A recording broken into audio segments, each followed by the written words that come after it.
pia Ahmed hapo kwenye kesi ya elimu na vigezo umeiweka vizuri jinsi uliweka. Mimi natamani pia uwafahamishe Watanzania sasa kwamba kulikuwa kuna songo mbingu ilikuwa inaendelea kwenye mitandao kama uliona. Kuna ambao wanauliza yupi sasa ni kiongozi mkuu wa benchi la ufundi la Simba.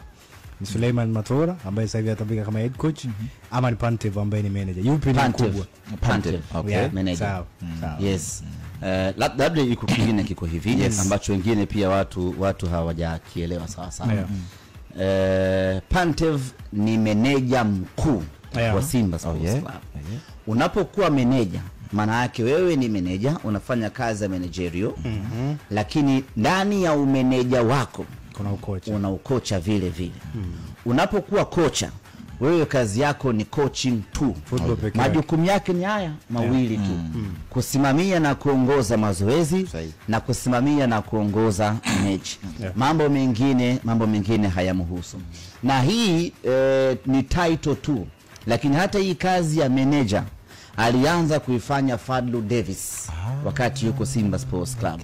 Manager ukiachilia mbali kufundisha na kusimamia mazoezi na mipango yote ya kiufundi, lakini manager vile vile anashiriki kikamilifu kwenye usajili wa wachezaji, kwenye kutoa mapendekezo nani asajiliwe nani aachwe, kazi ambayo Fadlu Davis aliifanya kwa 100%. Sasa hiyo kazi ni kazi ya manager.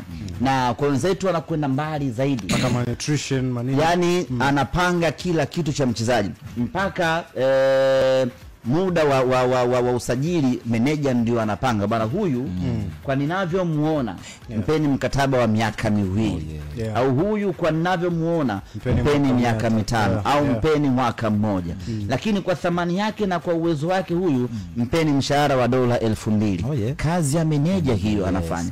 Bado hatujafikia huko lakini ndiko ambako tunaelekea. Kwa hiyo mkuu wa benchi la ufundi kujibu swali lako, mkuu wa benchi la ufundi la Simba Sports Club ni Dimitar Pantev. Wasaidizi wake ni Simionov ambaye amekuja naye jana.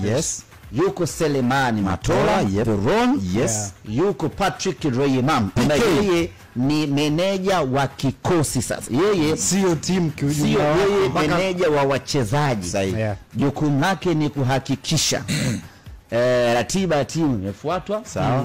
Yeye anawasiliana na meneja mkuu. Bana leo nitafanya mazoezi saa 9:30. Yeye anakuja kuwaambia wachezaji muda ni saa 9:30. Kupanga mipango yote ya wachezaji wanafanyaje mazoezi na vitu kama hivyo, ndio kazi ya meneja. Alafu anakuja meneja mwingine tena ambaye ni kit manager Bwana Hamisi Mtambo. Alafu anakuja daktari wa timu, anakuja physiotherapy, mtaalamu wa viungo pamoja na fitness coach, mtaalamu wa vyakula, mtaalamu wa video. Hawa wote wako chini ya Dimitar Pantev. Na mimi mwenyewe naingia.